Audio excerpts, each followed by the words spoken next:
sini saya akan menjelaskan pengertian tentang cedera kepala.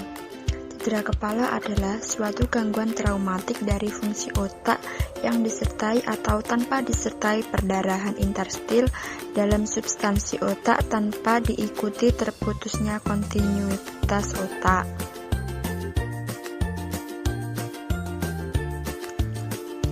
Tanda dan gejala cedera kepala. Kalian udah tahu belum? Bagaimana tanda dan gejala cedera kepala?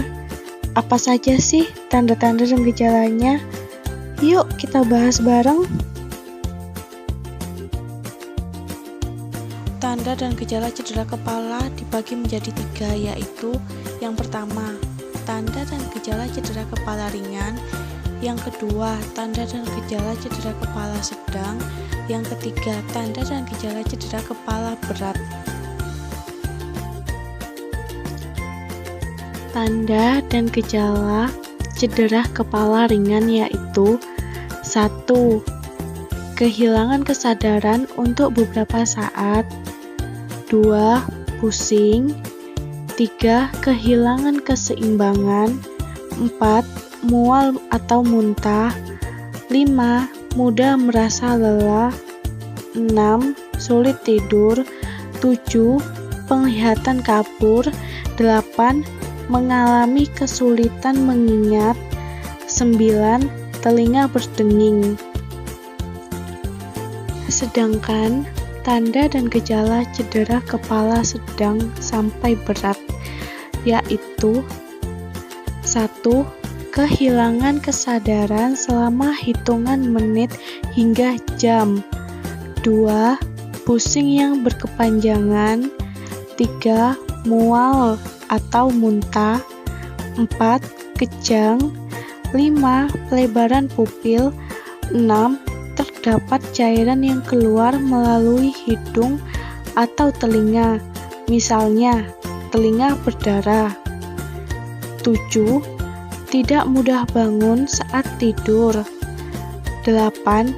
Jari-jari tangan dan kaki melemah atau kaku. 9. Merasa sangat bingung. Oke, untuk yang berikutnya kita lanjut ke penanganan awal ya guys. Jadi penanganan awal yang harus kamu berikan yang pertama yaitu jangan pernah memijit daerah kepala atau leher yang mengalami cedera. Yang kedua, pindahkan penderita dengan cara sejajar dan awasi sendi kepala, leher, serta tulang belakang. Jadi kita memposisikan pasien tersebut dalam keadaan berbaring sejajar ya. Kemudian yang ketiga, baringkan penderita dan pertahankan posisi kepala sejajar dengan leher. Nah, untuk ini penderita harus di tempat yang datar. Kemudian yang keempat, bila penderita masih sadar, jangan berikan makanan atau minuman pada korban. Kenapa? Karena makanan atau minuman tersebut dapat mengakibatkan muntah. Nah, ketika muntah akan terjadi tersedak. Jika tersedak, nanti akan masuk ke paru-paru korban. Yang kelima, segera hubungi pihak berwajib ambulan dan segera bawa penderita ke unit gawat darurat terdekat. Nah, bagaimana ya jika pasien yang kita temukan dalam keadaan memakai helm dibuka di tempat kejadian atau dibiarkan sampai ke rumah sakit ya? Untuk yang pertama, jika helm dibiarkan terpasang, maka kita harus benar-benar bisa memastikan bahwa pasien tersebut sadar. Dan yang kedua, helm itu cocok dan tidak bergerak di kepala pasien. Yang ketiga, pasien memakai bantalan bahu. Dan yang keempat, lepasan helm akan menyebabkan cedera lebih lanjut. Dan yang terakhir, kepala pasien dapat tetap netral satu garis selama transportasi di papan tulang belakang. Terus, kapan ya helm itu harus dilepas? Nah, yang pertama yaitu kita harus benar-benar mengkaji airway, breathing, and circulation. Jika ADC tersebut tidak dapat dikaji, maka kita harus melepaskan helm korban ya guys. Yang kedua, jika tidak dilepas, mengganggu fungsi oksigen korban. Dan yang ketiga, pasien dalam keadaan henti nafas dan jantung, berarti kita harus memerlukan pijat jantung guys, atau pemberian nafas buatan. Dan yang keempat, ukuran helm itu tidak pas dan memungkinkan pergerakan kepala dalam helm. Nah, yang kelima ini, helm mudah dilepas ya. Dan yang keenam, ada penolong satu yang menjaga stabilitas netral satu garis. Jadi kita tidak bisa melakukan pelepasan helm ini jika kita dalam keadaan sendirian guys. Untuk selanjutnya, aku kasih tahu prosedur melepas helm yang aman ya guys. Untuk langkah yang pertama yang harus kamu perhatikan adalah untuk penolong satu, mempertahankan kepala dan leher korban dalam posisi netral satu garis.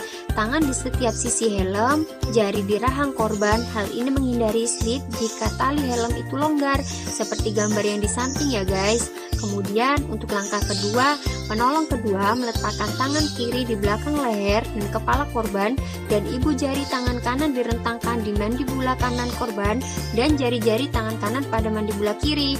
Nah, seperti apa yang sudah ada di gambar tersebut ya.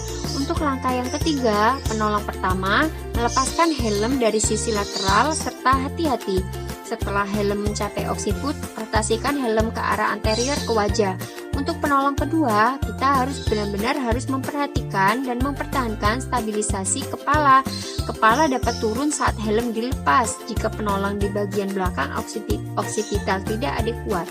Kemudian untuk langkah keempat, yaitu setelah helm dilepas, penolong pertama meletakkan kedua tangan di kedua sisi kepala dan rahang korban, dan penolong kedua melepaskan pegangan pada korban dan memasang collar neck.